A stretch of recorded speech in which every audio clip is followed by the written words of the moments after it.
रहीम chapter number 3 है। आज physics के इंपॉर्टेंट क्वेश्चंस पहले बताएंगे और साथ में लॉन्ग भी बता देंगे, शॉर्ट भी आपको बताएंगे। तो पहला जो शॉर्ट क्वेश्चन है वो डायनामिक फिजिक्स का है जो इस चैप्टर में आता है। और इसके बाद अगला जो है जो पिंक कलर का बॉक्स है ये वाली डेफिनेशन इनर्शिया की definition.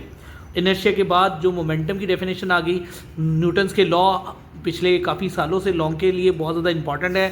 First second and third motion law जो है आपने करना है, ये लॉन्ग के लिए करना है आपने। देन चलते हैं मैस एंड वेट के दरमियान डिफरेंस शॉर्ट क्वेश्चन के तौर पे। और न्यूटन्स थर्ड लॉ यहाँ पे आ गया। Tension and acceleration in string, ये वर्टिकल और हॉरिजॉन्टल ये दोनों बहुत ज़्यादा इंपॉर्टेंट है, इसमें ये भी एक लॉन्ग आ जाता है। फोर्स एंड मोमेंटम की डेफिनेशन कर लीजिएगा।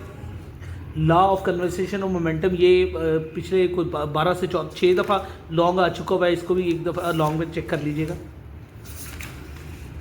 फ्रिक्शन की डेफिनेशन कर लीजिएगा और फोर्स ऑफ लिमिटिंग फ्रिक्शन ये वाली डेफिनेशन। कोल्ड रेजिस्टेंस की डेफिनेशन ये वाली कर लीजिएगा। और एक ये ग्राउंड ग्रिप की भी यहाँ से आपने करनी है।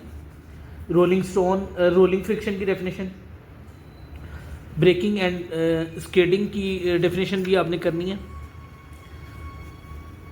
अच्छा जी, यहाँ पर हमने यहाँ पे ये भी डेफिनेशन एक बनती है यूनिफॉर्म एक्सेलरेशन की, यूनिफॉर्म सर्कुलर मोशन की, सेंट्रीपिटल फोर्स की भी कर लीजिएगा डेफिनेशन।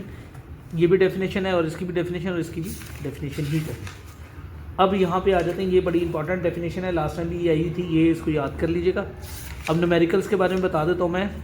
यहाँ पर आपके पास 3.5, 3.6, 3.8 ये 3 न्यूमेरिकल्स हैं, इनको आपने करना है। बहुत शुक्रिया।